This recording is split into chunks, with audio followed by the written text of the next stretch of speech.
Welcome back to the Convo Couch, my humans. I am Pasta Jardula. And I'm Fiorella. And Johnny Sue is on the ones and twos. And we have a great show for you today. Join on in. It's going to be awesome. Should we do the special announcement now or later? Later, John? Later. We'll do it later. Let's just jump into the show. Hold on.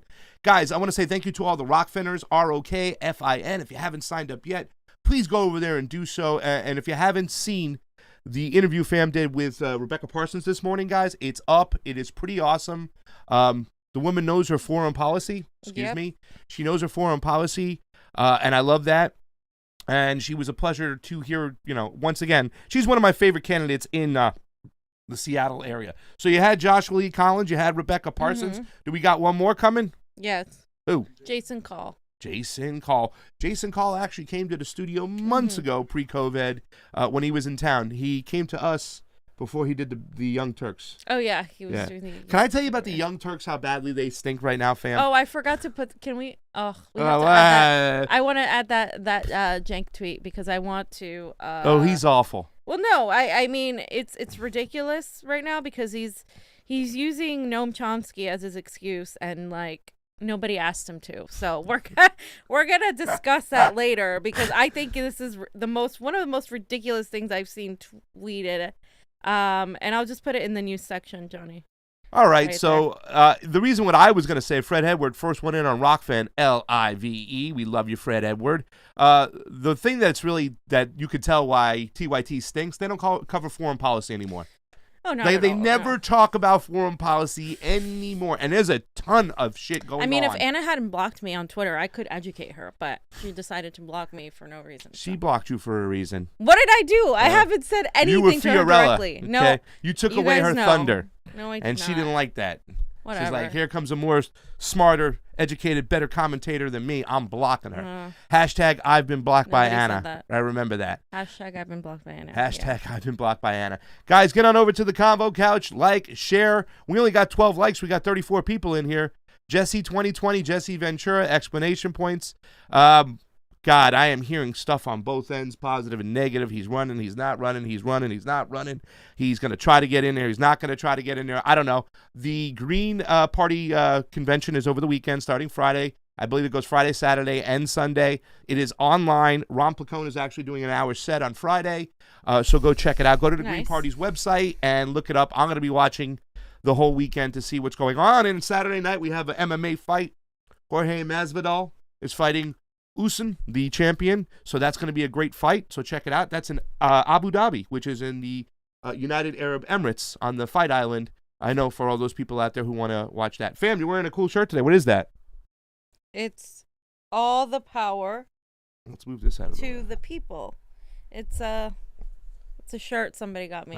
Somebody got you an awesome shirt. Yeah. I got my shirt on too, fam. Fred Hampton, Black Panthers. Wearing it, all the power to all the people. Off. That was his thing. I watched some stuff yesterday that was really, really cool, going back into the 60s and the 70s. Some awesome stuff. Now, let's talk about this right now. Let's just jump right into this.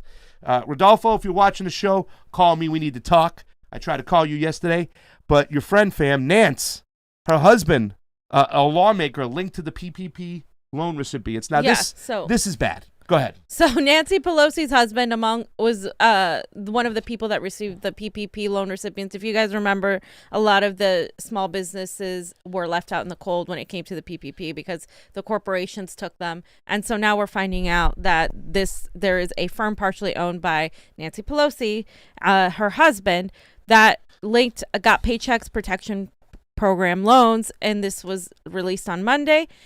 There are also companies owned or associated with people like Mike Kelly, Kevin Hearn, Mark Wayne Mullen, Rick Allen, who also received the coronavirus loans. All of these are, of course, representatives. And there were also businesses linked to Roger Williams, Vicky Hartsier, Susie Lee, and Debbie McCarsell Powell. So they said her spokesperson said that she is a minor passive investor in this company, and that he was not involved or even aware of this PPP loan, which is bullshit. Then the Post they told the Post that Paul Pelosi owns 8.1% of EDI Associates, which got a loan of between $350,000 and $1 million, and the company invests in El Dorado Hotel in Sonoma, California. Pelosi's stake is worth between $250,000 and $500,000, according to official disclosure firms. Okay, so I just want to say, normally representatives wouldn't have this much money. Like, you make decent money, but you don't make enough to be a multimillionaire. And Nancy Pelosi, of course, is a multimillionaire. We've seen her fridges. This shouldn't have. First of all, none of these people should be that wealthy. None of them. Their only reason they're wealthy is because they take lobbyist money, they take oil money, they take insurance money, etc. They're bought off by all these people. So that's wrong in general. Obviously, we need to get money out of politics. But the fact that during the coronavirus, when people have received $1,200, if that, and some unemployment, thankfully the $600 for some people who are able to qualify for unemployment, Nancy Pelosi is benefiting from these people. I mean, she's becoming richer. These people are getting their loans. These private companies are getting these corporate companies are getting these loans, while small businesses are tanking, and we're seeing it right now in real time. Businesses close left and right because they didn't get the money they needed, and even the money they were given wasn't enough because, again, they haven't been given anything else. I think it just shows you how these Democrats don't give a shit about you. They don't give a shit about anybody. It's all about the money. It doesn't matter if you're on the right or the left. It's all about the money. Okay, let's talk about this for a second, fam, because this is something that's going to maybe hurt. And, I'm going to say this.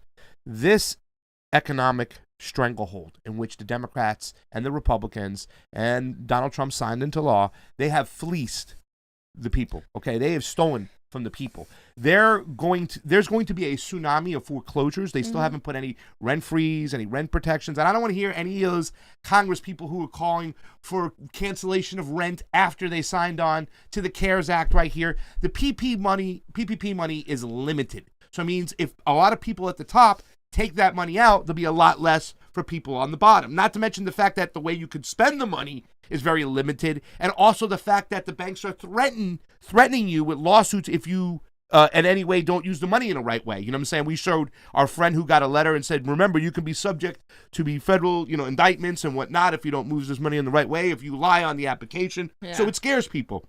This particular situation, when you economically put a stranglehold, you're going to kill more people than everything else except for war out there. You know what I'm saying? Any type of death you think about it, opioids, anything. This is going to kill more people because it's going to put more people on the street. It's going to cause more poverty. It's going to cause less health care for people who can't afford it right now. You're actually stealing and you're killing people by doing this. I cannot wait to get out in front of this freaking lady's house with a bullhorn. I really cannot. She is the gatekeeper of making sure progressive policies do not pass. Nothing will change until this woman is removed from office. Shahid Buttar, 2020. You're so ridiculous.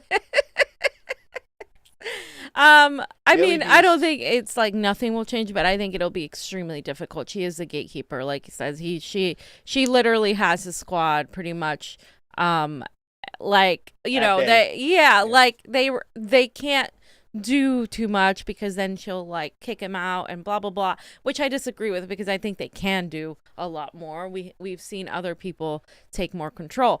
But here's the other side. Donald Trump, of course, his small business his small business rescue bailed out also Kushner, who's his family as well by marriage, by law, and Obama's aides and other political elites. So again, it's not just the Democrats, it's also the Republicans. And this was the whole program, and this was the $1 trillion program that was supposed to bail out struggling employees. Blah blah blah. People were concerned. Oh, Trump's going to use this for his friends. Well, it wasn't just Trump's friends. They weren't the ones catching as much windfall as the Washington D.C.'s well-off and well-connected in general.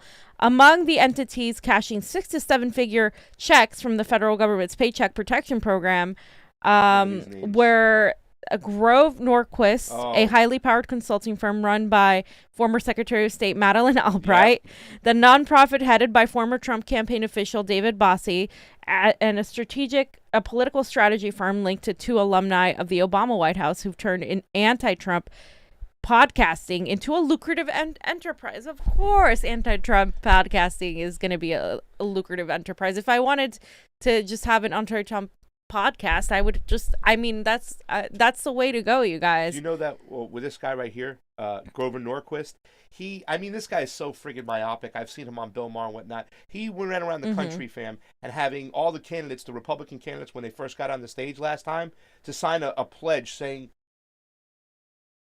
John, I'm so sorry. Can you hear me? To sign a pledge saying that they would not enact any new taxes whatsoever. You know what I'm saying? So, in other words, if you're trying to get a tax for, maybe a carbon tax or something, no new taxes, meaning you can't put a tax on the rich at that point as well. And he ran around the country making sure everybody signed and got so much attention for doing so. But people were all for it. They're just, all these ideas that come out of the establishment, whether it be from the right or the left, they are so myopic. They do nothing. They're just for reactionary people and give them the red meat. I'm sorry to cut you off. You may continue reading. So also Trump's son, Barron Trump's school got some money. And then also Obama's children, the school where they graduated, Sidwell Friends School, also got between 5 and 10 million. Of course, they protect each other. Again, both Trump and Obama's, their aides, their friends, all got taken care of.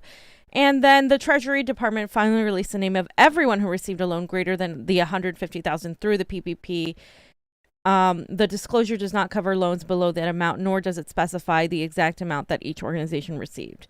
So, but the fact that they were able to dip in there and get it, fam, it's just ridiculous. This was money for small businesses, and you got all these people, these vultures, after they already got trillions of dollars handed to them with the bills before this.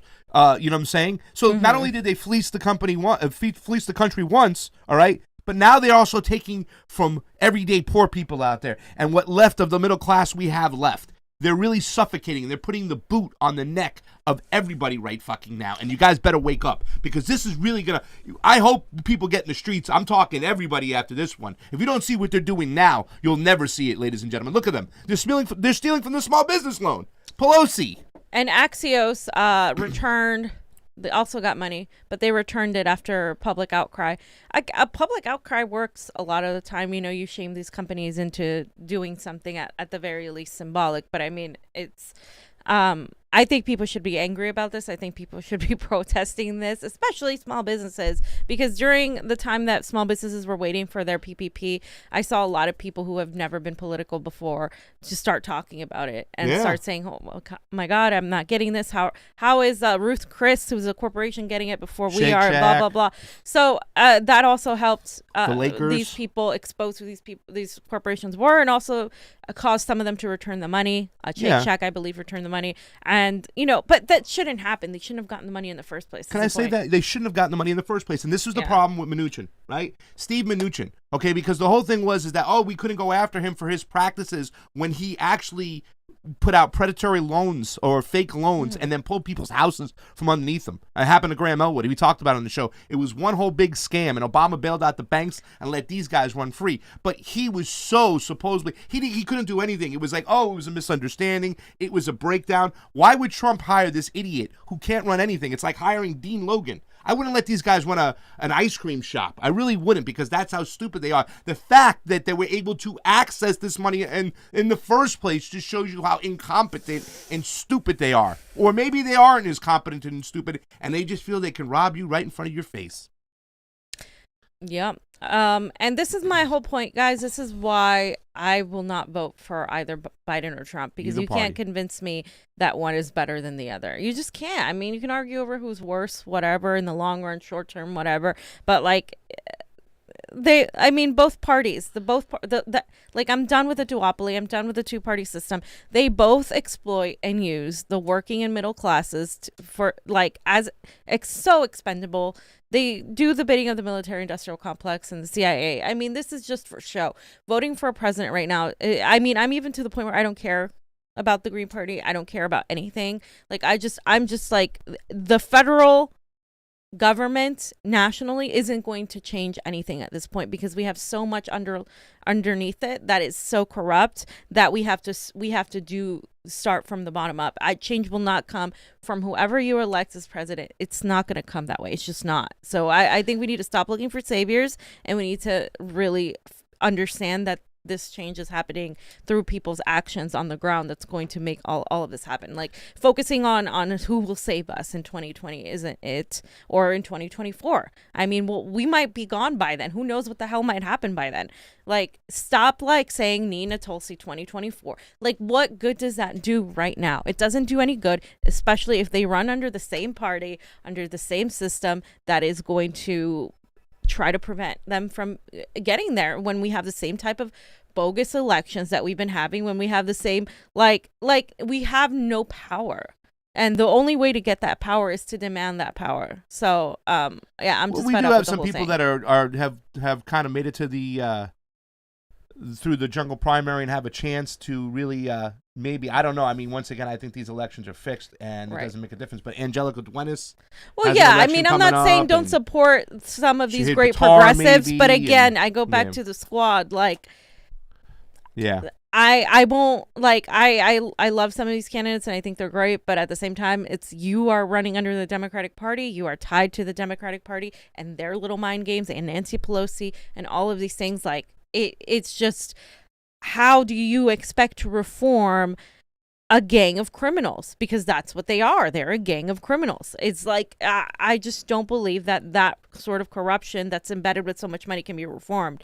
I mean, we don't even let people get reform through a better jail system, yet we let these people go out and about and commit crimes against the American people, all because it's under the facade of legality. And morality does not equal the law. The law is written by men, and men are flawed. And by men, I mean the human beings. And so I just don't know. I just don't think we're going to get that change through picking somebody that's like that amazing. I think we need more people like Shama who understand how to do the activism on the ground and how to turn that into legislation. So, well, Shama's held her ground. You know, she really has. She's one of the bright lights as far as a Democrat. No, she's not even a Democrat, because she was in Washington. she won as a socialist alternative. Exactly, and that was the once again, but the laws of Washington allowed her to do that too. Yeah. So, and that's key, though. That is key, because if Shama, and I spoke to Graham about this yesterday, if Shama Sawant had run as a Democrat, she would not have been able to do what she has done now. There is no way. They would have controlled her. They would have done something.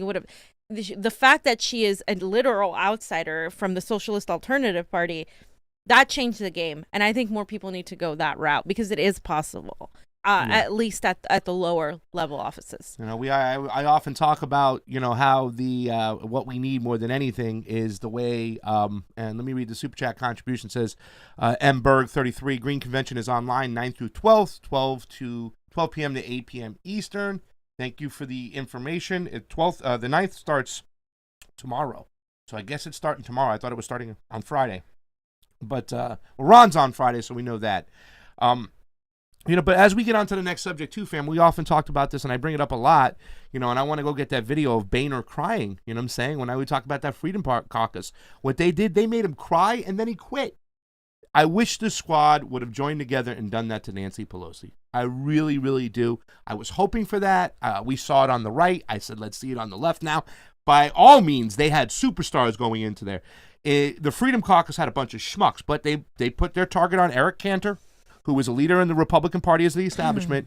They took his ass out, and everything started to change. People started going to them on the right. Now it's been overturned, and it's not the same anymore. Who cares? But we didn't get that on the left. So I think we're going to talk about this next person. What happened yesterday kind of sent shockwaves throughout everywhere.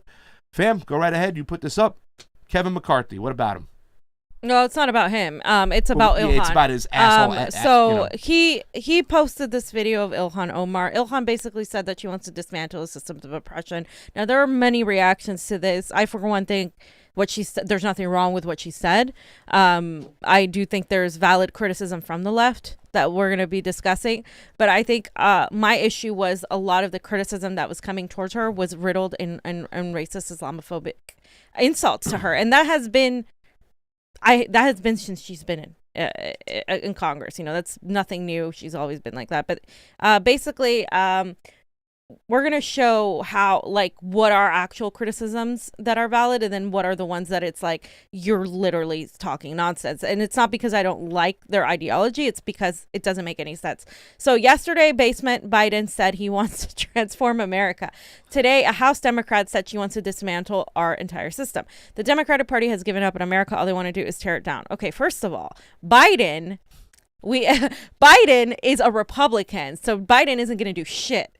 Second of all, the only people that want to tear this down and rebuild are actual, like, anarcho-commie lefty people that we would love for this whole thing to come down so we can rebuild.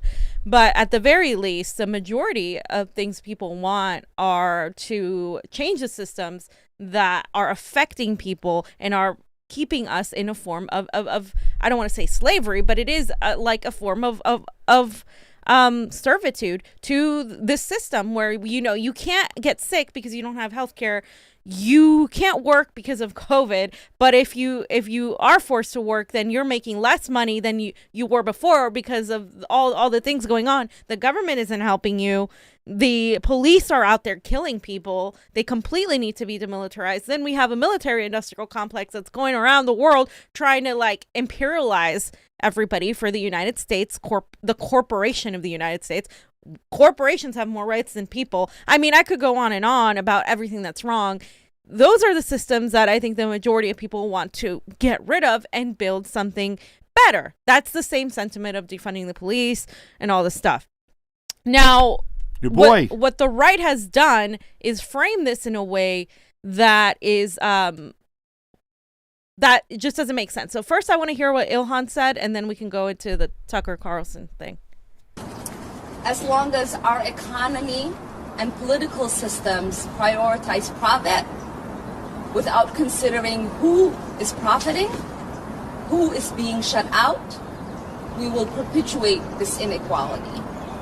So we cannot stop at criminal justice system. We must begin the work of dismantling the whole system of oppression wherever we find it. Okay, so I 100% agree with her. I mean, I think she's right. And I think it's wise to say we don't just need to stop at police brutality. We need to talk about the economics of it, because that is the turn that I'm seeing on the protest. Okay, so let's hear what Tucker Carlson said. And, you know, Tucker Carlson has made some valid points in the past. That doesn't change the fact that I think he's a vile person. But let's hear what he has to say. So last night we played you long clips from the president's recent address at Mount Rushmore. It may have been the best speech Donald Trump has ever given. It was succinct and clear, and it was true. And for all of those reasons, the Democratic Party and its many minions absolutely hated it. They denounced the speech, and this may not come as a complete surprise to you, as, quote, racist. Now, that's a slur long divorced from any actual meaning, but we should tell you that as a factual matter, it's a lie. There was nothing even conceivably racist about Trump's speech. Go watch it for yourself. There's not a racist word or idea in the whole thing. The only time Trump even brought up the Civil War was to praise Abraham Lincoln, who, thank God, won it. He never mentioned the Confederacy or anyone in the Confederacy. Instead, Trump praised unabashed American heroes like George Washington, Clara Barton, the Wright brothers, Jackie Robinson. Senator Tammy Duckworth of Illinois watched Trump's speech, or claimed she did. Her summary of it, quote, he spent all his time talking about dead traitors. George Washington, Clara Barton, Jackie Robinson, they are all, according to Tammy Duckworth, dead traitors. Pretty shocking. In case you think we're being unfair here, in the same interview,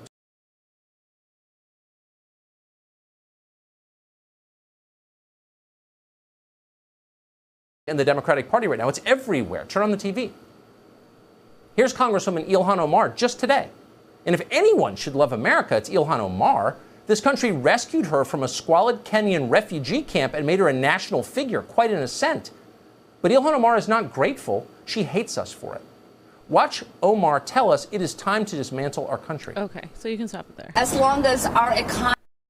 So my problem with this this sentiment, and there are a couple of other examples that we have down there, right here, is that they're super focused, and, you know, we don't have to watch the whole thing again, but This person, Lacey Johnson, said they want to dismantle everything that's good in America. She called her dismantling the U.S. economy and political systems. And then the next person also said, Dave Rubin, is this not a violation of her oath and of office? Is anyone in charge here anymore? Okay. So the reason it's so important to point all this shit out is because there are valid criticisms of Ilhan Omar that we're going to go into in a minute. But this is not one of them. Turning it around into this like sort of like, oh, she wants to destroy America. It's disingenuous, and it literally perpetuates the whole, oh, like we have to hate Ilhan Omar if we're on the right because she's saying she wants to get rid of America. That's not what she's saying. That's not a fair argument. That's not what she's saying. She's literally talking about specific things that are wrong in the United States. She's not at all saying we need to destroy America and I'm going to come for your guns or all this other bullshit that's being said.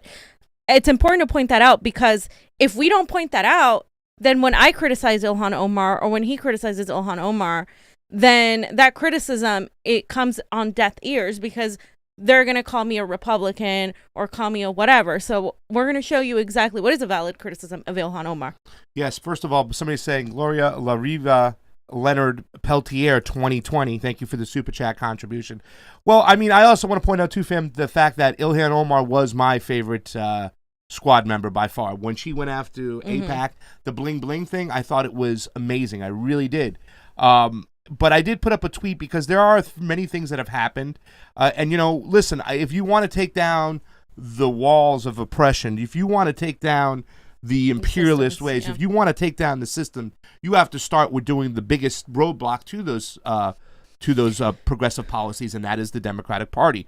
You just can't pick and choose, in my personal opinion, about who you want to, you know, say is awful and who's bad. And Ilhan Omar has been silent on certain things that I've totally disagreed. She has voiced her opinions about things I disagree on. So I put up a tweet the other day, and it says, to all the Democratic House members who want to grandstand and talk about dismantling the oppressive systems in our country, start with your own party. You know damn well nothing will change until the leadership change. Speak out against imperialism and stop kissing up to Nancy Pelosi. So I do have a distrust for Ilhan. And like I said before, she was my favorite squad member by far. But there were certain things that happened after happened. And I'm not talking about her dislike for Tulsi. That really didn't bother me. It really did not whatsoever. It was other issues that really pissed me off. In particular, this just recently is when I saw this article, and it says Ilhan Omar says she believes in Tara Reade but will still vote for Joe Biden against Donald Trump.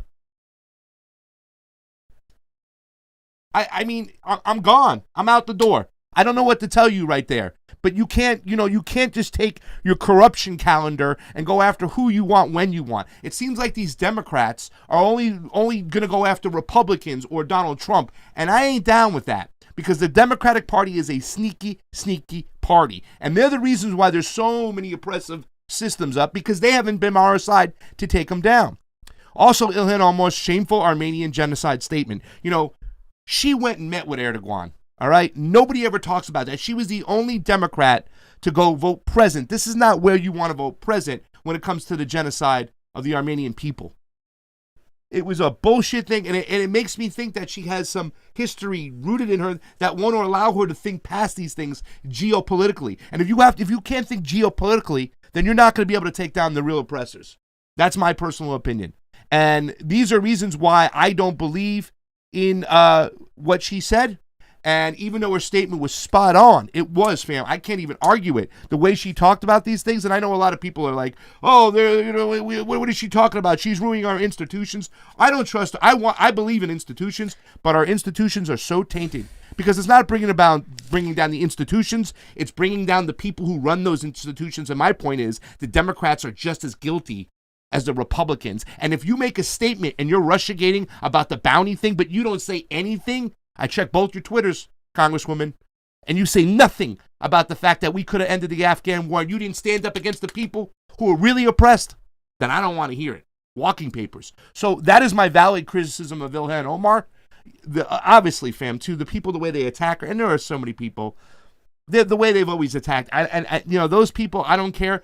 They don't have valid criticisms of Ilhan Omar, those people who attacked her because of her religion, about where she comes from. You know what I'm saying? And to say she hates America, I just disagree completely. She doesn't hate America. She hates the people who are running America. Ilhan Omar is only mildly speaking some of the things that I would want somebody to actually speak and act on. And I think it's important that she said that, though, because nobody has said that, really. Like in Congress, nobody has said it. I think it's also important what Pasa pointed out, that she walks the walk, because if she doesn't walk the walk, then what's the point? I think she can be good on one issue and bad on other issues. There are other things she has done in Congress that I really liked, foreign policy wise, that have been decent, even though there are some things I disagree with her on. So I think she could have multiple takes that I agree or disagree with. That's not it. The point is that as long as you're under the Democratic Party, it's going to be very difficult. Again, this is why it's just so hard for me to get behind Democratic candidates, because at this point they're going to face the same obstacles she faced. And, we can all just hope that they're going to do something different. But at the end of the day, they have to respond to Nancy Pelosi. That's what they feel they have to do. I would like to see someone in there and say, no, F you, Nancy Pelosi. I'm going to do what I want. I'm going to get these people behind me. I'm going to use the power of the people to propel me. That would be great. But now that she has said this, though, now that she said she wants to dismantle not just the criminal justice system, but also other systems of oppression, now that she said this, you all have the right to be like, well, okay, since you want to do that, you better do this, you better do that, push this legislation and that legislation, because now her words are out there. She has said something pretty specific that she wants to do, and then you can go and say, okay, well, if you don't do that, then that's it. Like, now she's put herself in a position where if she doesn't do that, she can get a lot of backlash from the left. And I think that's what's important, that there are people criticizing her from the left constructively, saying, we want you to walk the walk and not just talk the talk. Not just say good words, because it all sounds great, but I want to see that in action. How are you planning on doing that with Nancy Pelosi there? Yeah. And she's still my favorite member of the squad. I feel like she has been more opposing to Nancy Pelosi than some of the other members. So we'll see what happens. I'm not just saying, okay, great, now everything's good.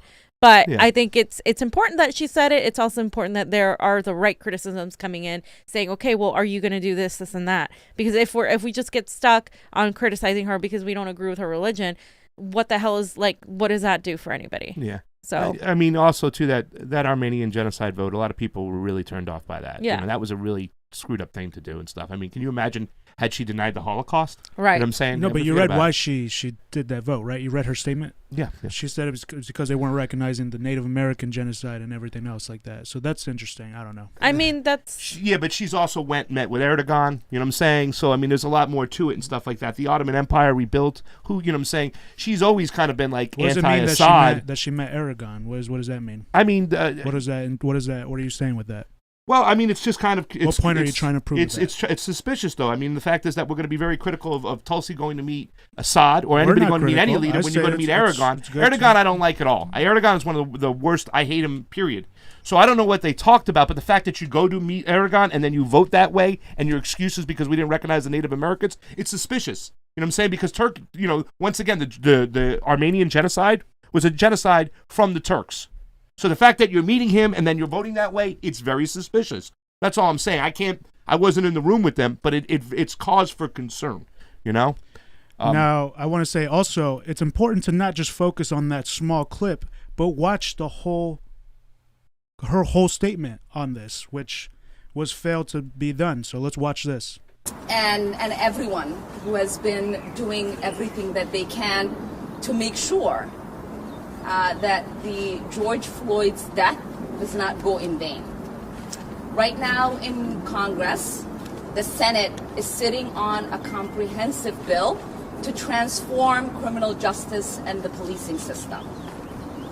All along with the Congressional Black Caucus, I helped lead the George Floyd Justice in Policing Act. And because of Mitch McConnell and Donald Trump, it's being ignored.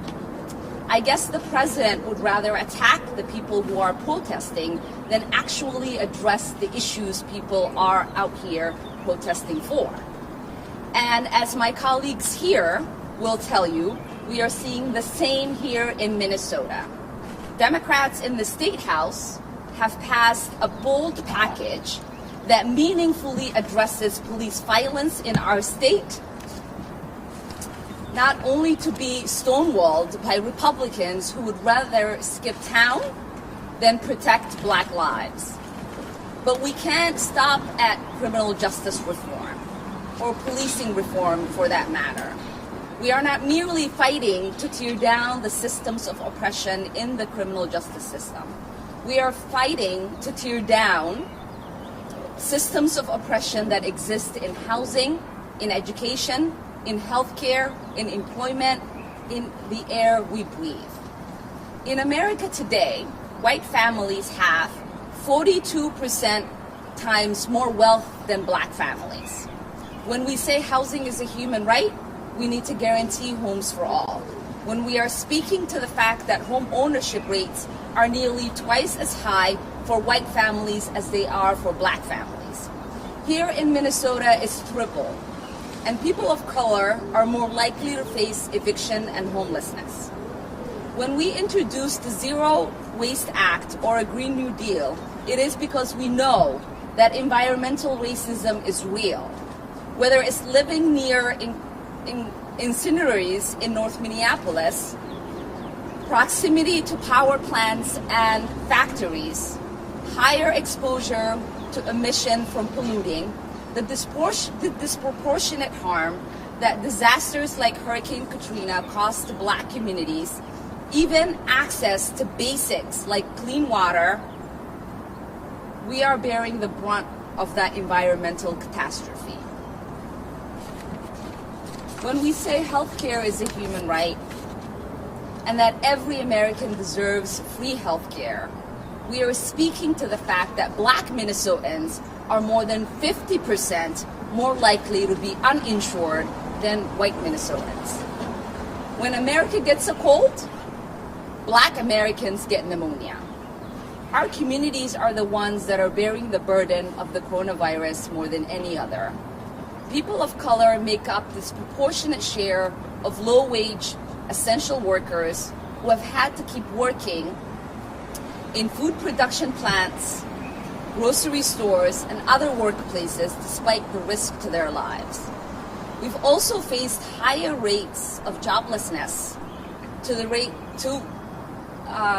coronavirus crisis, while also suffering racialized police brutality and militarization. The mortality rate for Black Minnesotans to COVID is twice as high as it is with other races. And for me, this is very personal because I lost my own father to the coronavirus. I see the pain and the havoc it's wreaking on Black communities in Minneapolis.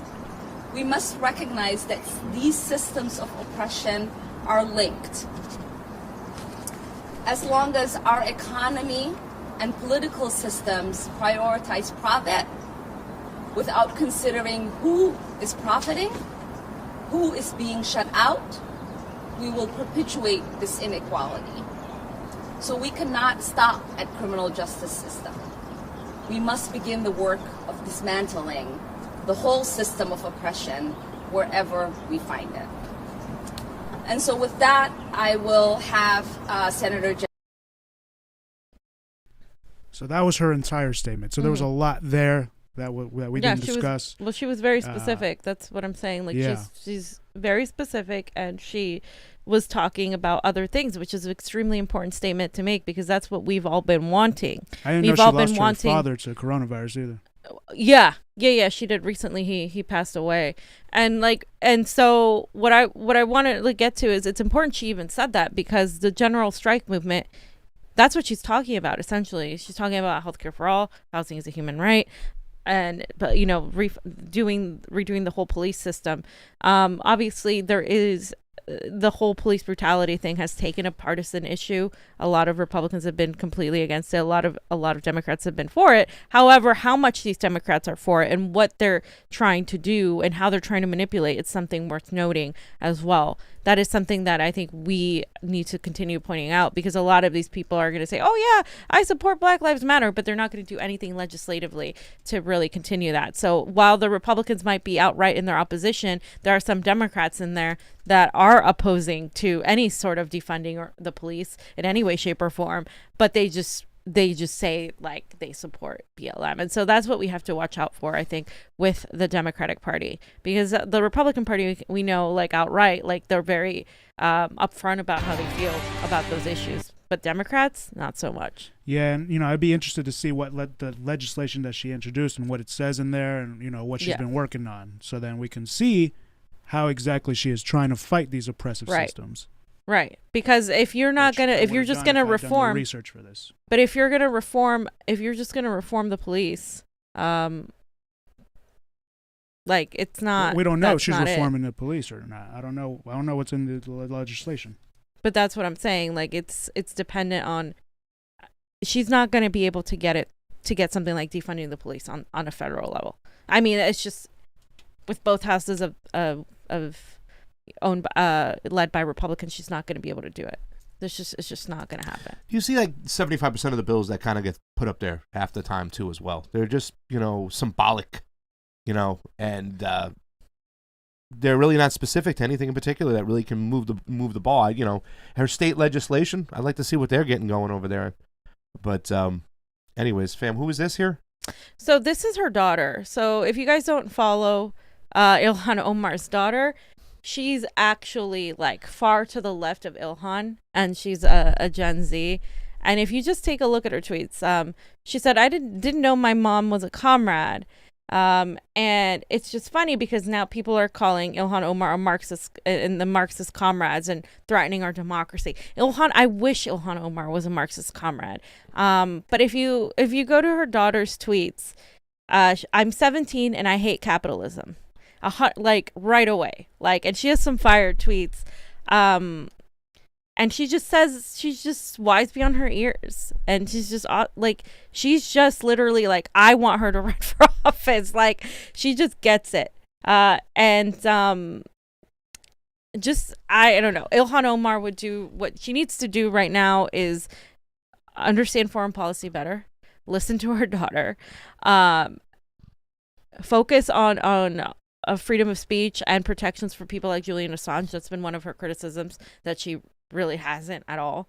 And walk the walk on this, because I just think like she could potentially be a force in there if she stands up to people like Nancy Pelosi.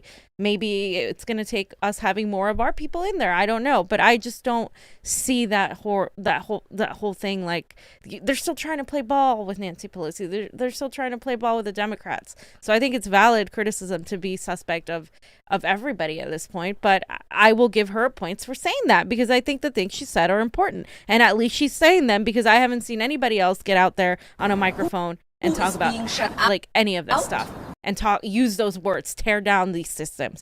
That is what's bothering a lot of people.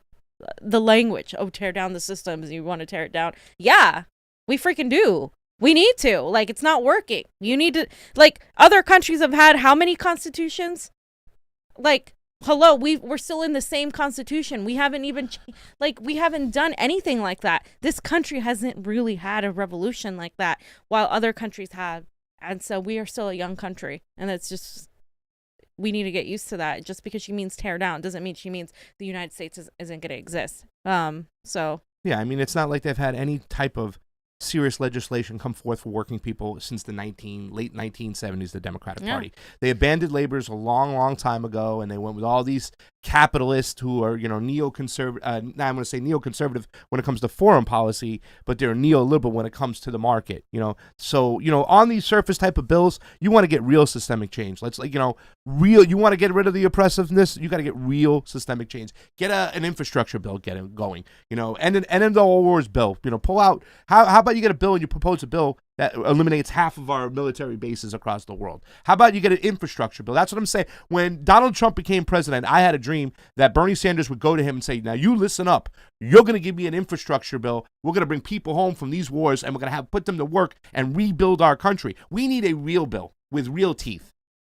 Not just throwing shit out there that's really not going to have any backbone, really not getting anything But either done. way, we want real systemic It's not going change. to pass in the current system we're in. It's just the Republicans aren't going to pass it. The neoliberals aren't going to pass it. And it's especially not going to pass when everybody's silent on war and everybody's silent on what happened last week. We had a historic chance to end a 20-year war, and everybody was silent on it. So really, what do you really want to do? You don't want to do shit. That's my personal opinion. If you're not speaking out about that, but then you're still perpetuating Russiagate narratives, you're part of the problem, right? No, I shouldn't say that. Carrie Mark, package legislation is like voting for the lesser of evil. Thank you for the Super Chat contribution. What do you mean by that? You mean when like someone puts an amendment, like the bill's about something, and then they put an amendment, to stop the Afghanistan war, right? Right. Then, but that's what they do all the time. Yeah. Like because you can't get it. On you its can't own, get right? it on its own. That's the thing. That's the thing. That's the whole thing. The system is all here's the thing. fucked. When's the last time they fucking pull? Oh, sorry, I'm the mom for cursing. When's the last time they said we want this? Let's pass it. You have a Democratic House. You pass it, or you make the establishment go on record for not passing that stuff. You know what I'm saying? And you stand your ground. You have the biggest microphone right now. Get a specific bill that you want to pass. It's going to be good for everybody. We have Republicans as Democrats. That's the problem. Yeah. And they vote in line with Trump. That is the problem. That's the problem. They give him what he wants. And it was like the crime bill, right? When they went after Bernie Sanders for voting for the crime bill. Why? Because it had a ban on assault weapons in there. So no matter what, he wanted to get that ban on assault weapons. Well, not just assault weapons. It was the also the protections against women. Women's Act, that too as well. Yeah. So I'm saying, but so, lumped in Bernie with it was Sanders all this other crap. Yeah, he eventually voted for. I mean, a lot of people need to understand too. Like, I'm not trying to be an asshole, but like it's really easy to criticize a lot of these people, but like you do have to realize like they were there when. Like Bernie Sanders was like one of the lone people while he was in Congress. I mean, there are things like that I think a lot of people criticizing would do that they don't think they would do now, because there is a system that's there and they force you to do it. This is why, again, the Democratic Party, what's the point? Like, they are going to force you to vote for something you don't want to vote.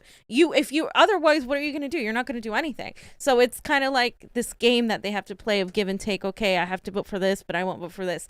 And it sucks. Like, I wouldn't want to play those games. I wouldn't want to be in the Democratic Party, period, because it's like, then I have to like make concessions on things that I don't want to morally make concessions on. So. Yeah. Well, we need answers. We need answers. New Jersey primary results. I know Booker won, and I heard Biden had a big win over there because he was the guy still one left running.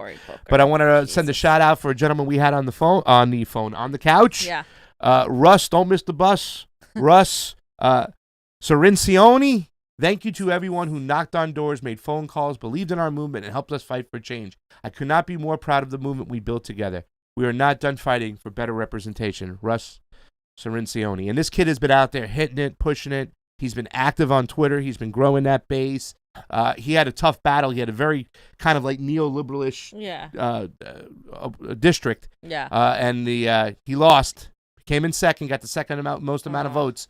But he ain't going to stop. Hopefully he's got a bright future and he keeps fighting forward. See, this is what I mean, like, by, like, I wish, like, every state had a jungle primary. Because that would give them the opportunity to, like, if it's a Democratic district, he's more likely to get the votes in second place and then go on in the general and have more time to, like, build that rapport. But when it's like, oh, okay, whoever wins that's it. Like, it's the Democrat and Republican, then it's like, well, then that sucks. That's the one great thing about Washington and other states. I mean, we kind of have that, but our elections are fucked anyway, so yeah. But I just think like it would help. It would help a lot. Look what they do. We have a jungle primary. We're down to the top two now, and you never hear anything on the news about Angelica Duenas. You never hear anything about Shahid Buttar. I mean, Nancy Pelosi has a Democratic challenger for the first time, like in God knows how long, and yet what do they do? This is why we say that CNN and MSNBC are just the wing of the establishment. That's but all they do. That's all they do. But nobody has endorsed Shahid. Like, none of the progressive Congress people, Ro Khanna, no, sorry, I have to endorse Nancy Pelosi. He literally said that to him. I mean, it's just like, it's like ridiculous. Like, what's the point of you guys being in Congress if you're not going to freaking support progressives? Like, the whole point of us getting you in there was so you could do that and so we could take over. That was the whole Dementor thing. Like, oh yeah, well, we'll get in there, we'll get our people, we'll fight Nancy Pelosi, we're gonna fight the Democrats. No, they fucking joined them. And this is what I go back to. Maybe they were forced to join them. Maybe there's things we don't know what's going on. Okay, that can be true too. But guess what? We don't have time for that shit. We just don't. We don't have time to continue doing the same shit and expecting different results. It hasn't worked. It's not going to work. I'm like, I get it. I get people trying to do the whole inside outside thing. I just don't think the inside is really helping us out much. So, Glory Jones, thank you so much for the Super Chat contribution. Glory Jones, we love you. We protested illegal annexation in solidarity with Palestinians across Dade, Broward this past week. So it's good to see some expansion of the movement beyond the U.S. Hope you all are doing well, by the way. We're doing great. We're ready to go get that Jamaican food when you come here. We're talking about it. I'm going to try to cook some stuff for you. One law, one vote. Stop piggybacking everything else on each bill, says Carrie Mark. Carrie Mark, you have that shirt. We know you're rocking it. I wish, but sometimes this is how screwed up the system is, that they have to do it that way. It sucks. It sucks so bad. Roe is a Google lobbyist, says somebody. I believe it. No shit, right? Let's talk about your friend, Deborah Messing. She got herself into So I just trouble, had to put this in there so we could laugh at how roasted, because Nina Turner wasn't playing with Deborah Messing. Deborah Messing was trying to say Kanye West is working for Joe Biden, just like Jill Stein. He's playing Jill Stein. Yeah, she said, absolutely. He's playing Jill Stein. He's trying to take young black voters from Biden. It's disgusting. So she thinks that Kanye is trying to take young black voters from Biden. And she said, you can't just stop dipping, Nina can Turner you? Said. Your connotation is racist. 1, black voters are not owned by anyone. Our vote should be earned every election cycle. 2, we can think for ourselves and don't need your help. 3, sometimes it's best to stay out of family business. This is the next one. And then she said, Deborah said, oh Nina, please. You want to read it? Yeah. Oh, Nina, please. Oh, please, Nina. Kanye is a vowed Trump supporter. Trump's numbers have plummeted. Trump doubles down on his racist platform at Mount Rushmore, and 100 days before election, Kanye is going to announce now? ? I thought you were smarter than that, Nina. Clearly, it is an attempt to help. Twitter.com/Nina Turner. Yes. Okay. Now you and Nina. So, Deborah, as you go from bad to worse, the leader of the Karen Coalition strikes again.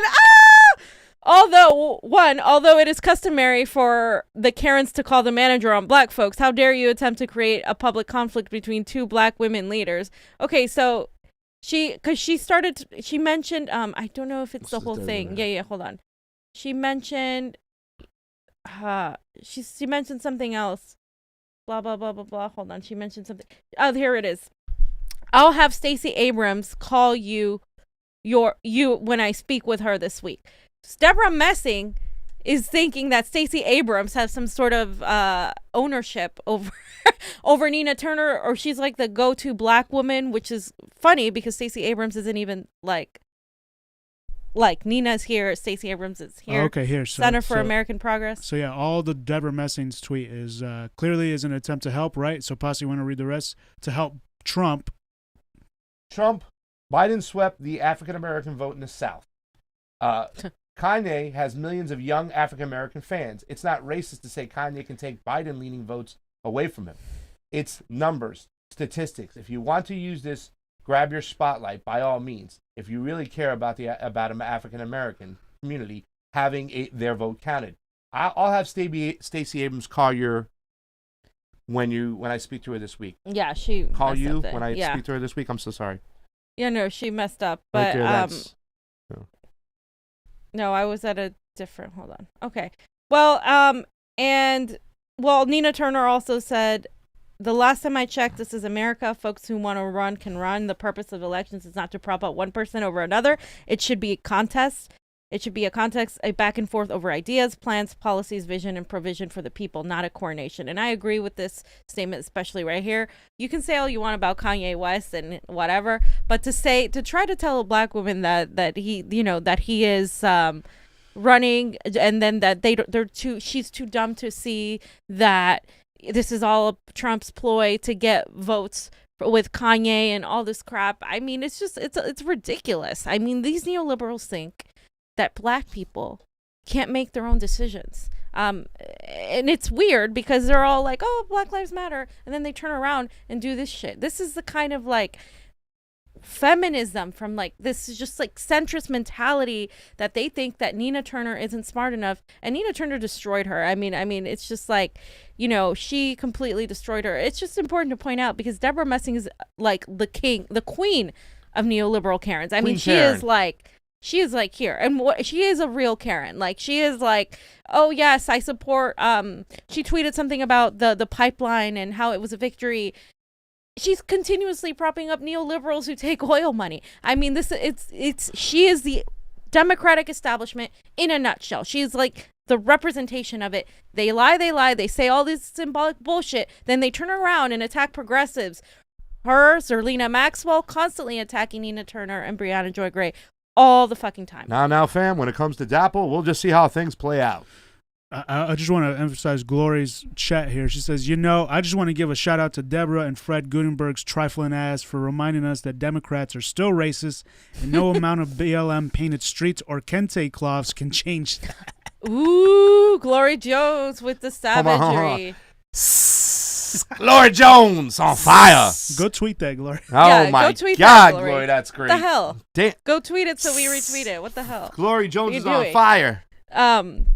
And this is just one last thing. Breonna Joy Gray said Deborah Messing says she'll have Stacey Abrams call Nina Turner to explain the African American community to her. Yeah, I mean, it's just kind of like hashtag. It's just kind of the same. Hashtag ain't black. So it's just Deborah Messing is a Trump Democrat. I mean, she is. I mean, she, like, it's just so stupid. She's like, I just can't with her. It's just funny. Any thoughts on who Kanye West's running mate should be? Says that girl in the super chat contribution. LOL. Yeah, Kanye is going to have Deborah Messing as his vice president. So Kanye isn't serious, you guys. Like, here's my whole thing on the Kanye. Like, he's like down by 8 states already because the time to file is long gone. I think he's just doing it as a publicity stunt because he's done this before. He has a new what is it, an album, or like he's got a new business venture of some sorts out. I don't really keep up with Kanye that much. But like he's got this new business venture. He's done a lot of PR stunts. I think this is that. I don't think he's really serious about running. Well, I was ready to be his campaign manager in 2024, but 2020 is a little fast, Kanye. You got to give me some time. I can't get you to the White House, baby, if you don't wait. 2024. I have a plan. Yeah, I have a conspiracy theory about Kanye when he went into that coma recently, or he went. Oh God. He got into a hospital or something, like, and people were saying he was freaking out or something, and Kim was like, "I can't find Kanye." He went missing for a little bit. Oh yeah. And then he was saying some shit prior to that. Yeah, the Trump about the shit. establishment. No, he was saying some shit about the systems and everything. Oh yeah. And then now after that, he was just like quiet. Yeah. You know what I'm saying? So I don't know. But he also did that whole something like to look into. that whole like, oh, Trump is great, and he wore his hat, and like he went in there, but then Kim went in there and talked to him and got them to do a pardon on some people. So it was really interesting. The whole thing played out. And he's never really praised Trump's policies. Let's be honest. His whole thing was always about, well, he's an outsider, and if he can do it, then anybody can do it. Yeah, I kind of want the fact that he made a movement, right? It was, or a movement. Well, he was like, quotes. Everybody assumed just because you're black that you should vote for the Democratic Party. Yeah. He said that's not true. And he did say in an interview, he goes, I kind of like Trump's campaign and Bernie Sanders' policies. He said that. You know what I'm saying? So I don't even know where this man's head is and what he's doing. Yeah. But, I think Kanye West has been looked upon like as a stupid idiot sometimes, and I don't think that's true. I just think he has this kind of deep, weird, nuanced approach to things. He looks really outside from the box from like a completely different perspective that maybe some people might. Well, not he was talking about slavery. There's no such thing as slavery, Yeah, only he mental slavery. No, which he is was really talking about the stupid. 13th Way Amendment wrong where it allows them to, he's like, now it just allows you to have slavery if you imprison somebody.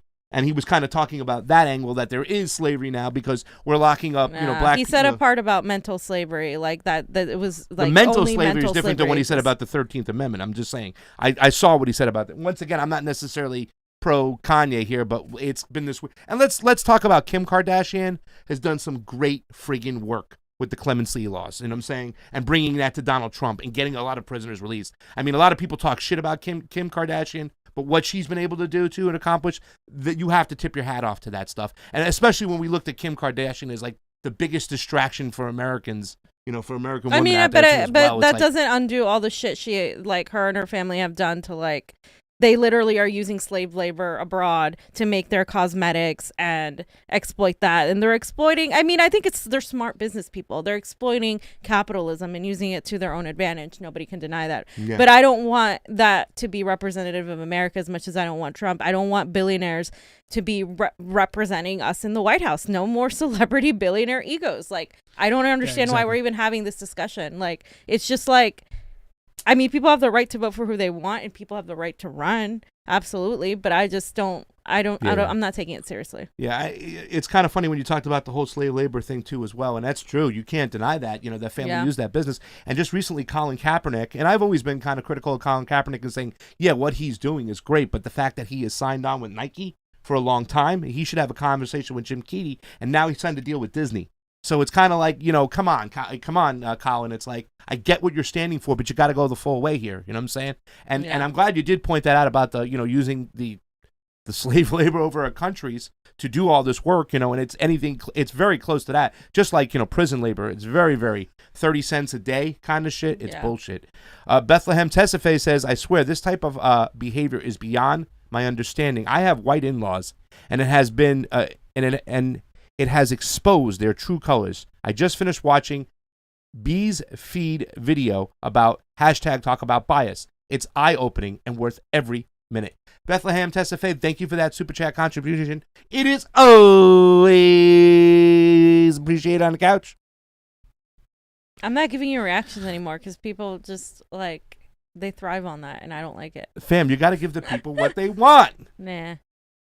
All right. Okay. All right. Y'all ready for this? Let's do it. Let's do it. Let's blow this away. What do we got going on? Wait, you got the sorry. Chank. Can we put up the Chank thing? Yeah. Anytime we can talk shit about Chank, we got to take advantage of it. Christ. Yeah. I just want to point this out, you guys. I'm not even giving this guy fucking. No, this is worth pointing out because you all know Noam Chomsky, right? Who's that? Nom. He has said that he's voting for Joe Biden, and we should too, because we need to get Trump out of office, blah, blah, blah. So I've agreed with the majority of Noam's politics. But that is the thing I disagree with him on, and a lot of us do, right? But Chank said anyone on the left now pretending to have a moral and intellectual superiority to Noam Chomsky is hilarious. I love that he signed that letter. If you think he's talking about the letter that's for Biden. If you think Chomsky should shut up because he doesn't agree with you, I love how stupid you are and how you missed the whole point. Weaponizing Noam Chomsky. Weaponizing Noam Chomsky, calling everybody who doesn't agree with the whole we need to vote Biden over Trump stupid, and like making Noam Chomsky the sort of god. And I said, sorry if we don't bow down. Can I read your tweet? Yeah. Sorry if we don't bow down and deify white upper-class philosophers who we greatly admire but sometimes disagree with. I'm more sorry you think that makes us stupid, because joke's on you, bud. Fam, I do not sound like that. Oh, my God. Sorry if we don't I do not sound like that. You're such an asshole. Oh, my God. You guys, I can't. I'm leaving the show. Pasta and Johnny are completely bullying me. This is unfair. Oh, stop. This is sexism in oh, the my workplace. God. Nobody gets Italian grandma lives matter. That's me. Shh. Johnny, I'm going to cry in the segment that you're going to Wait. Just really quickly, though. He's a fucking idiot. That's all.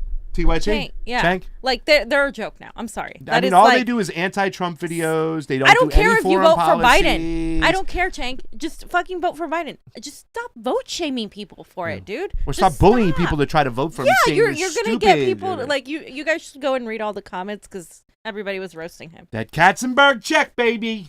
They changed, man. And remember they were like the top channel, Johnny. fam. Back when we started this whole thing, Yeah. man. We leaned on TYT. We love TYT. That's Jimmy was born on TYT. You know what I'm saying? It sucks. It really does suck what they've become. They took that money, and ever since they took that money, and really to tell you the truth, Anna has been twice as repulsive as Cenk.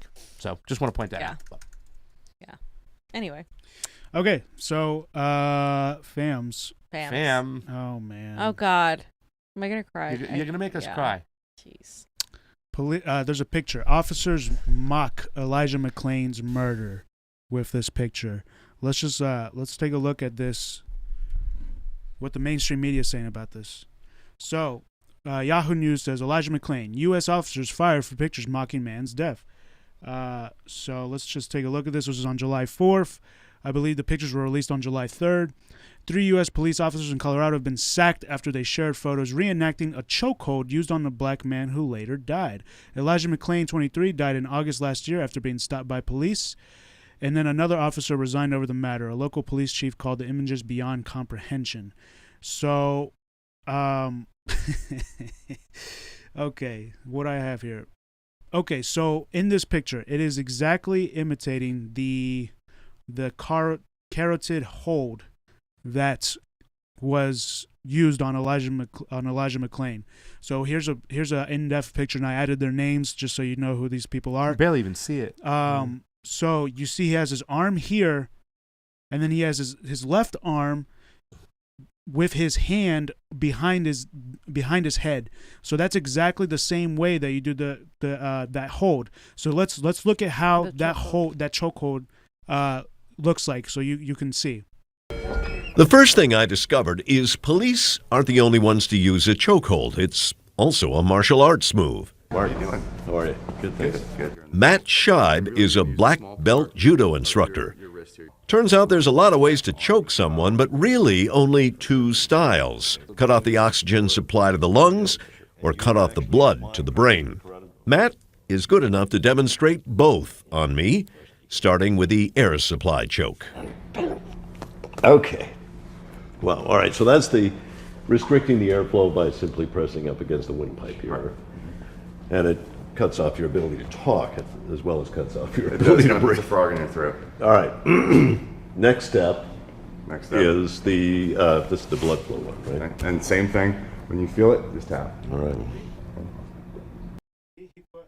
Yeah, that's. As you can see, he put his arm behind again, so his hand is behind the head, and he has his arm around there. So this is it stops blood flow to your brain. Which is obviously. Okay.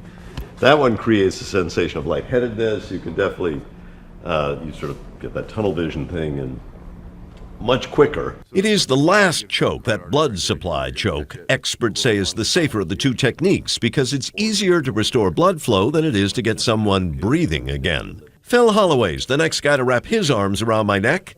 He's actually an attorney. You tell me, what does that feel like? It makes it very difficult to talk or get a strong breath. You Yeah. should have gotten pasta to get some chokeholds. Get chokeholded. That'd be great. Anyways, I just wanted to show you how that hold was done, right? And then take a look at this picture again and see that it's the exact same hold, and they're all smiling. She's smiling. He's making a little face, and he's smiling. Kyle Dittrich here. Was Kyle Dittrich was the one who actually choked him, right? No, none of these officers are actually involved. They're just Okay, other my bad. officers. So these this was on that same page. Okay. Yeah, so Yahoo News, they only show this picture, and then they talk about a little bit about it. We are ashamed. The Vanessa Wilson, who is the acting police chief in Aurora now, we are ashamed and we are sickened and we're angry about what I have to share, blah, blah, blah, blah. I'm going to go into a deeper thing, but So they fired them. Yes, they're all fired. So just so you guys know, the problem with them being fired is that what often happens is they have this... They didn't get their shit gone. Like they should have their certification gone. Yeah, so they can't can be apply to rehired other by somewhere another else, police yeah. department. police departments. And they're probably still getting paid. I Probably still getting paid. Usually that's what they do when they fire these cops. They give them Right. What is it called? Paid leave? Paid leave is what they give Yeah. them 9 times out of 10. So I mean, Okay, so 2 officers, the woman and Kyle Dittrich here, Erica Marrero and Kyle Dittrich, are appealing their termination. And this came out July 6th. So it says here, 2 of the officers seen in the now infamous photos taken near a memorial for it was taken by the memorial, by the way, for my Elijah God. McClain, will appeal their terminations, their lawyer tells CBS 4. Jaron Jones resigned a while ago, but Marrero and Dittrich were fired on Friday, last Friday. And another officer, Rosenblatt, was terminated, and he was actually, I think he was involved in the killing of Elijah McClain. Rosenblatt. This is the Aurora PD? Yes, this is Aurora Police Department. So they say the photos were taken in October 2019. Police contacted McClain in August 2019. The 23-year-old was walking home from a store when a passerby called 911 and were reporting that he was acting odd. It's actually said that he was just like waving his arms up and stuff like that. So that's really suspicious, right? 3 officers responded. They don't say the name of the officers. Anyways, it goes over the whole story about how they used the chokehold, gave him ketamine, and then he died. Okay, hold on. Let me just find out really quick. 3 officers involved in McClain's death. Sorry, I should have done this before. New developments in the case of 23-year-old Elijah McClain, who died in police custody. The 3 officers who stopped and restrained him before his death have been reassigned to non-enforcement duty. Aurora police tell us this was to, quote, keep the officer safe and not punishment. Police used a chokehold on McClain and medics gave... Yeah. Paz, if you can go to that one page, remember we saw We Want Wanted? Remember, we showed the officers who did it, right? I don't even know where that's at. It's on Instagram. Okay. Yeah, but I don't know how I would. Anyways, okay, so you see in this this CBS article, again, there's only showing that one picture, and that is it. So 2 of those officers as we first reported at 5 trying to appeal it. So now okay. So here I went and found the official Aurora Police Department's blog. Aurora blogs, Aurora Police News, statement from Chief of Police. So today, July 3rd, Interim Chief Vanessa Wilson announced the termination of 3 employees after an internal investigation determined their involvement with selfie photographs taken at the memorial site for Elijah McClain on October 20th, 2019. Chief Wilson terminated Eric Marrero, Mikhail Dittrich, and Jason Rosenblatt. Former employee Jaron Jones resigned on June 30th prior to the pre-disciplinary hearing. So the guy doing the chokehold already quit before that. I'm gonna get that. I got that. So here they said Chief Wilson understands the devastating impact this incident has had on the relationship between the community and the department. She believes that transparency is paramount on beginning to rebuild that relationship. Therefore, Internal Affairs File 2025 can be found by clicking here. I went to the Internal Affairs file, but also real quick, I want to show you that they had a press conference, a Twitter live stream, and there was actually 2 pictures that they released, which mainstream media hasn't been showing. So there's that one, and then here's the second one. So here they're smiling, and you can see candlelit Elijah McClain's memorial there. So at first, when I saw this, I didn't think anything about this picture. I was like, oh, they just took a selfie, right? But why did they include it? Oh, it turns out if you read their fucking Internal Affairs file, they say that they took this picture at Elijah's memorial, and you can see it in the background, right? So that is insane. Okay, so now I went into the Internal Affairs file, and so we'll just go through some shit that I've highlighted. There's a lot to read, and I've been reading through it, and there's some weird stuff in there.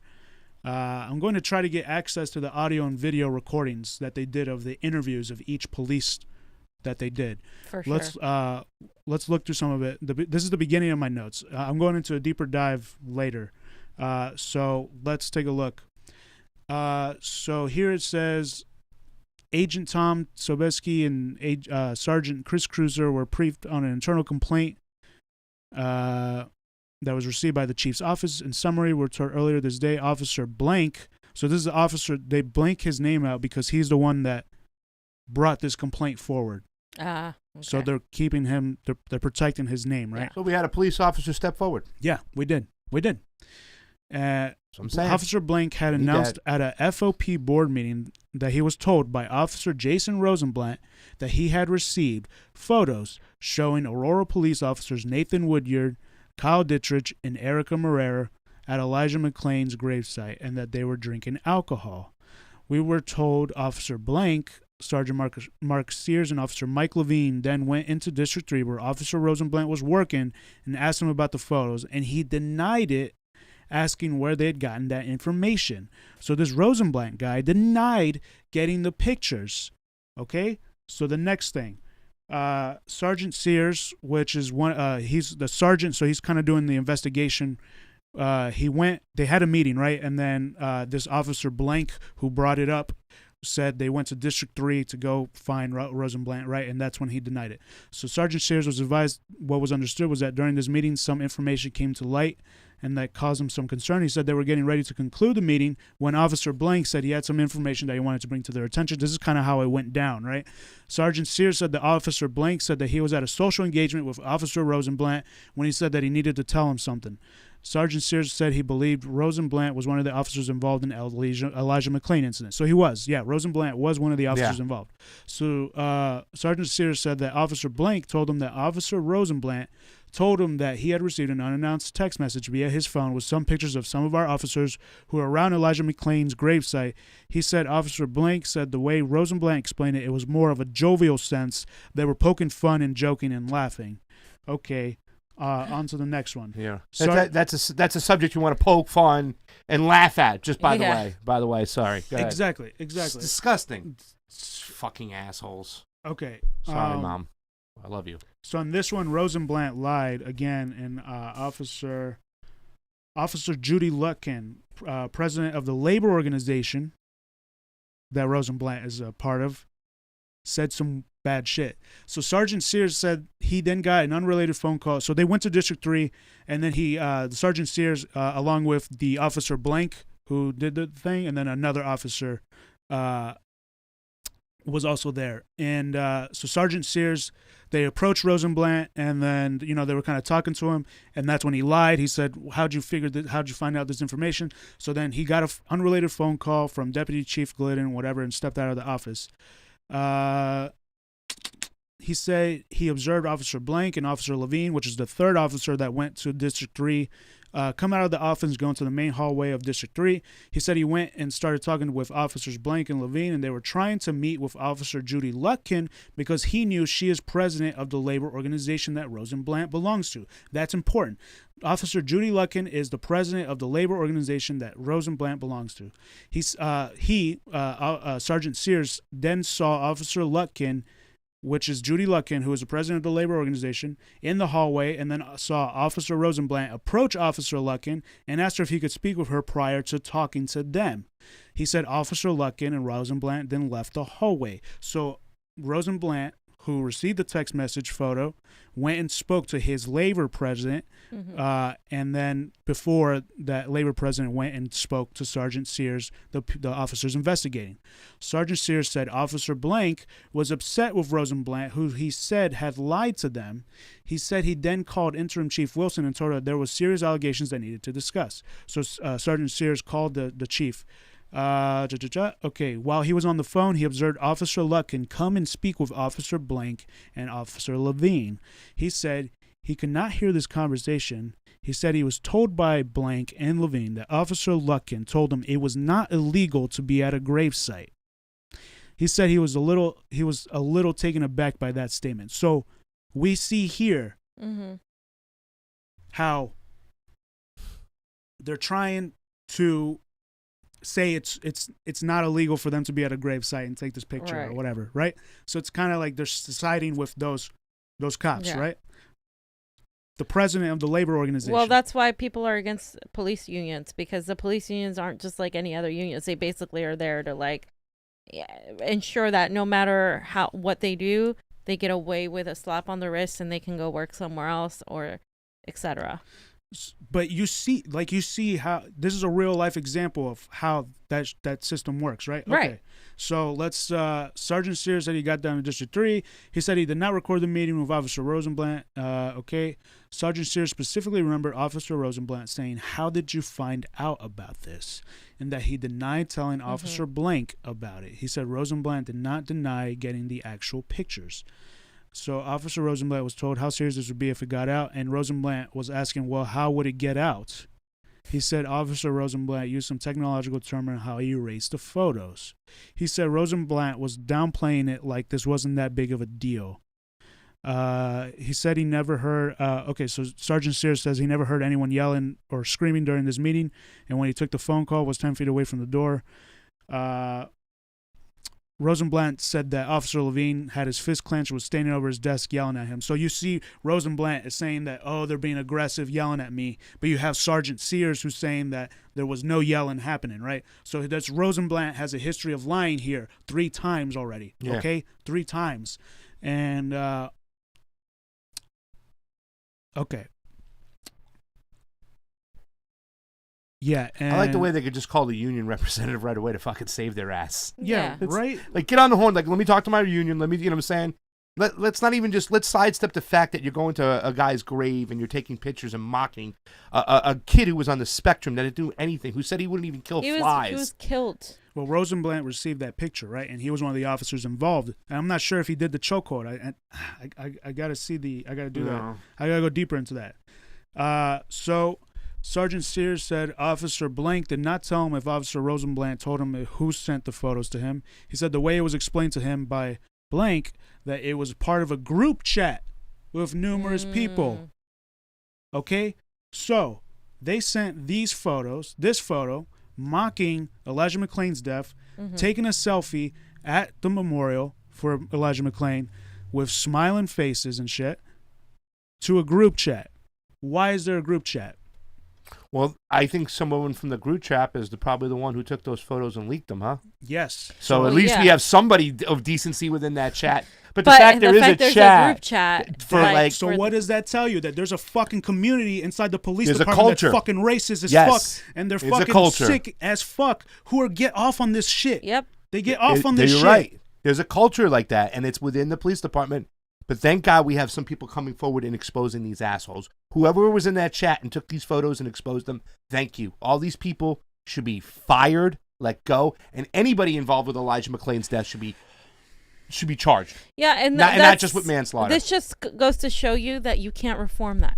Yeah. You how do you reform the issue where there are people that genuinely believe this kid?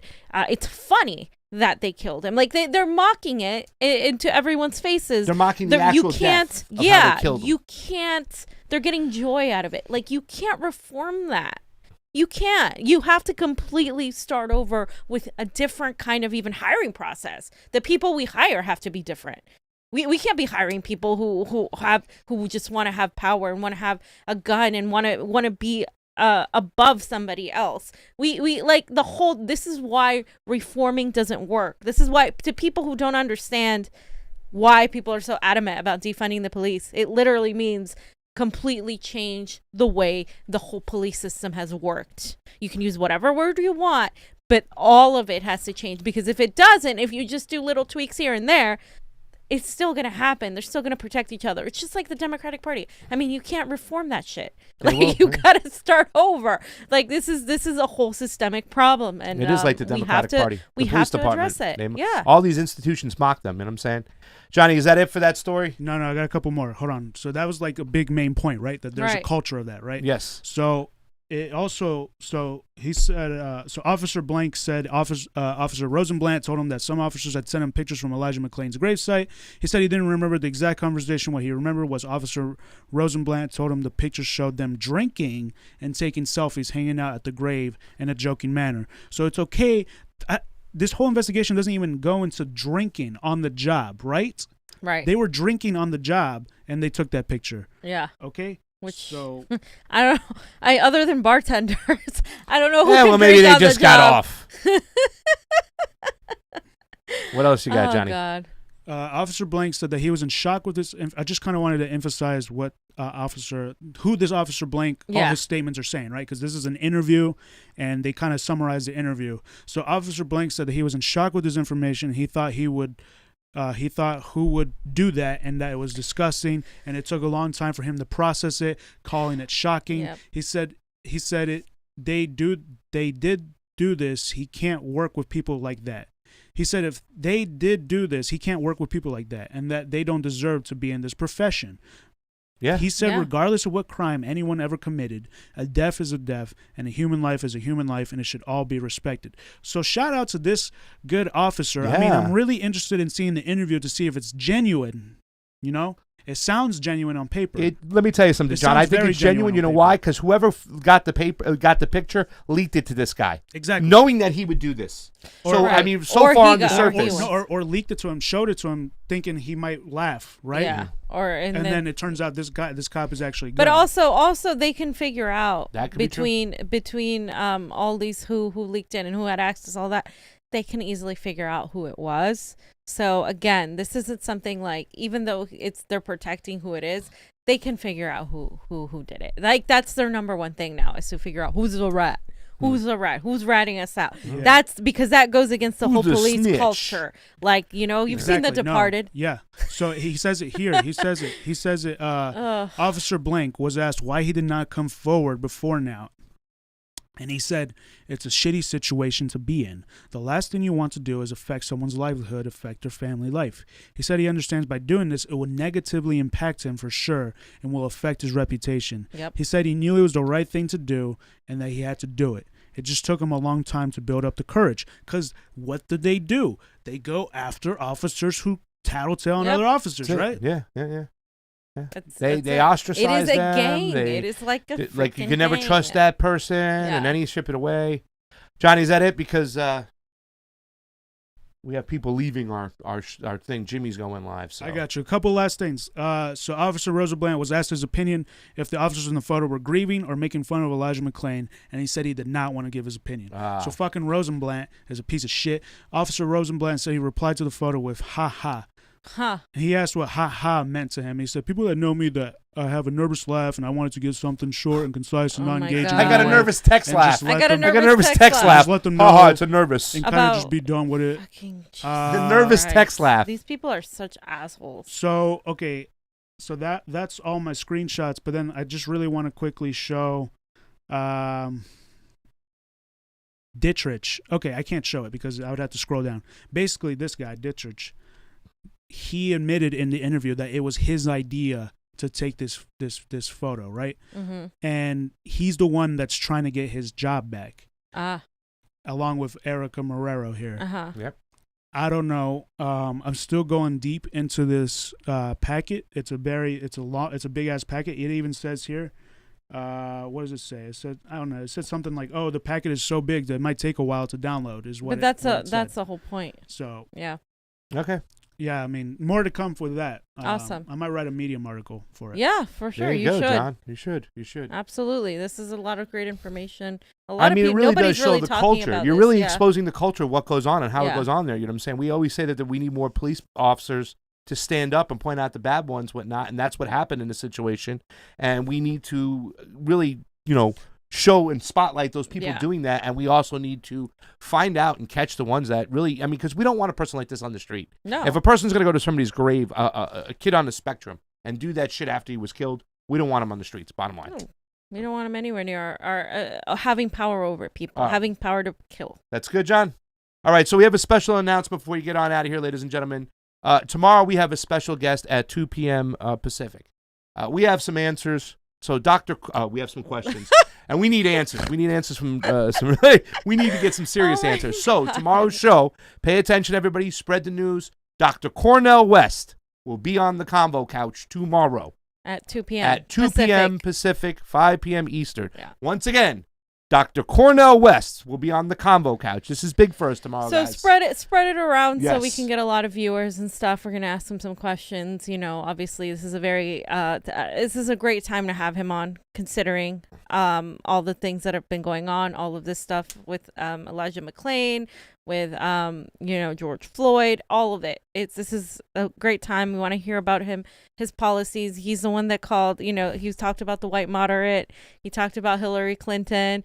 It's wonderful to have him on, and he's such a force. Yeah, it's such a I have such admiration for people like him. So he's been he's been around, one of my favorites, for really, for a long time. Yeah, I went back and looked at some of this stuff, some of his heroes, and when he talks about Fannie Lou Hamer is one, really got to look into it. Yeah. 2 p.m. Pacific, 5 p.m. Eastern tomorrow. And Tony watches closely, says, we are still here. We love the Convo Couch, and we appreciate that. Guys, if you guys are going over to Jimmy Dore, go spread the news that Dr. Cornel West will be on the show tomorrow. Yep. It's a big show. I can't wait. I really can't. This is amazing. We wore our shirts today. Look at these shirts. Show, fam. Show your fam, shirt. I showed it. Fred Hampton. Fred. One of my favorites. Yeah. Listen, you got Johnny he just wanted to be the only one with. I got shirt. the Fred Hampton shirt. Don't be hating. Whatever. I'm gonna get a better one. But yeah, go on over, spread the news everywhere, guys. Tomorrow, it says please, Johnny, make sure you ask Brother West about rigged elections. I actually have one of my questions about that. Oh yeah, so for sure we're gonna ask. We will, because Fannie Lou Hamer was actually fighting for the rights for people of color to vote. You know what I'm saying? And that's one of his heroes, and he talks about Fannie Lou Hamer a long time and what that amazing woman did. So we have a lot of great questions tomorrow. We're going to ask Dr. Cornel West. Spread the news tomorrow, Dr. Cornel West. Fam, Johnny, anything else? Nope. All right, ladies and gentlemen, thank you so much for joining the Convo Couch. Remember, if you go over to our ROKFIN, ROKFIN, we have 12 viewers over there. Ivan Tarovsky, you're becoming one of my favorite person on this chat here with Tony Watches Closely. Pijmon was there. Glory Jones. Guys, go on over to the ROKFIN, ROKFIN. Sign up for free. If you can endorse us for $9.99 a month, please do so. And if you're one of our Patreons, we have over 100 Patreons now, guys. Thank you so much. That means so much to us. We take that money, we put that into play. We're going to be going to Florida for the primary over there. And we have a lot of work to be done. Fam, anything else? No, fam. All right, so for Pasta Jardula, Fiorella, Johnny Sue on the 1s and 2s. Join us for Cornel West tomorrow. 2 p.m. Pacific. Combo out. 2 See p.m. you tomorrow. Pacific. Join 5 us p.m. right here. Eastern. Bye. We love you guys. Peace.